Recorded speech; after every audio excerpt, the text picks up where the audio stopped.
Unit 12. At the Cutting Edge. Exercise 1. You will hear 5 short extracts in which different people are talking about the Internet. Look at Task 1. For questions 1 to 5, choose from the list A to H what each speaker's attitude is towards the Internet. Now look at Task 2. For questions 6 to 10, choose from the list A to H what each speaker currently uses the Internet for most. While you listen, you must complete both tasks. Speaker 1. I've always known that the Internet was essential for my work, and I'm on email fairly regularly.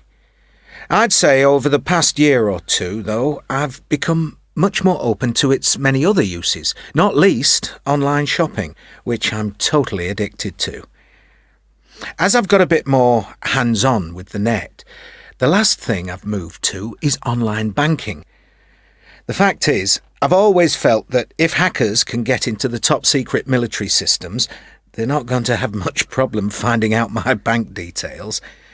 Anyway, I have now signed up on the understanding that the system is foolproof, without being 100% convinced. Speaker 2. I'm well and truly incapable of seeing any point in constantly networking socially, often with people who you wouldn't give the time of day to if you met them in the street, to give insignificant details about what you've been doing today, as if anyone cares except yourself. However, I will say I have used a friends page to track down an old friend, so perhaps there's a silver lining in that particular cloud. One thing I do use it regularly for is checking train times. I often have meetings on the other side of the country in connection with work. I can buy my ticket on the train, though. Speaker 3. Yeah, I use it a lot. I'm forever checking out the last match report for the team I support. I go all over the country to watch them in my spare time. I also surf occasionally for money tips. Which shares are doing well. Not that they're always right. You can do all sorts of things on the Internet nowadays. Though whether that's a good thing is another matter. It's completely unregulated. And with that comes undesirable aspects to it. But that's only to be expected, I suppose. On balance, I'd say it's probably a force for good. It'll be interesting to see what it looks like 10 years from now. Speaker 4.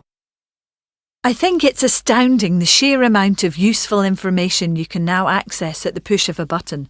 It's way beyond my comprehension. I also get completely thrown when technical messages appear on the screen requiring an instant decision.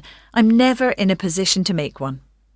Some of it isn't for me. I can't express any enthusiasm for chat rooms, for one thing. But I do often browse the net, and only this morning I subscribed to an online cycling magazine. What I find it invaluable for, though, is investigating background issues to do with the companies I devise and run training courses for. Speaker 5. Well, I'm a record producer, and I seem to have spent most of my last week online listening to various girls singing. It's all for my old boss, in return for something she did for me. I'll be pleased when it's over and done, as I'm not earning a penny from it. One thing that does really annoy me about the Internet is the way it encourages anybody and everybody to make uninformed comments that can be read anywhere in the world.